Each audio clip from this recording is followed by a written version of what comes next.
গত ভিডিওতে আপনাদেরকে দেখিয়েছিলাম আমরা দুটি গোরামি মাছকে ব্রিডিংয়ে দিয়েছি। দোনোটাই ছিল ব্লু গোরামি মাছ, কিন্তু দোনোটাই অনেকগুলো ডিম দিয়েছিল। আপনাদেরকে দেখিয়েছিলাম, এই যে দেখুন ডিমগুলা।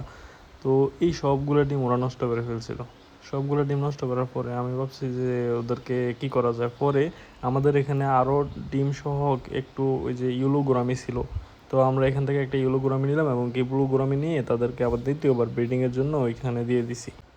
আমার ভিতরে কনফিউশন ছিল যে এটা তো একটা ব্লু গোরামি এবং কি ইয়েলো গোরামি, তারা কি আসলে ব্রিডিং করবে কিনা বা বাচ্চা দেবে কিনা, কিন্তু আমি তাদের ব্রিডিং আপডেট দেখে একদমই অবাক হয়ে গেছি।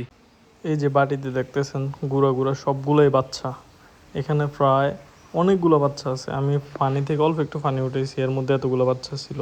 তো আমার মনে হয় মানে 50 থেকে 60% বাচ্চা সফলভাবে হ্যাচ হয়েছে। আর এখন কনফিউজের বিষয়টা হচ্ছে এখানে আমরা ব্লু এবং ইয়েলো গোরামি দিছি, তো এগুলো থেকে আমরা কেমন বাচ্চা পেতে পারি আমরা এটা নিয়ে একটু কনফিউজ। হয়তো বা ব্লু পেতে পারি, অথবা মিক্সড, অথবা ইয়েলো, আই ডোন্ট নো। ইনশাল্লাহ আমরা সবগুলো বাচ্চা সঠিকভাবে যত্ন নেওয়ার চেষ্টা করবো এবং কি বড় করার চেষ্টা করব। তো আজকে এ পর্যন্তই। আল্লাহ হাফেজ, সবাই ভালো থাকবেন।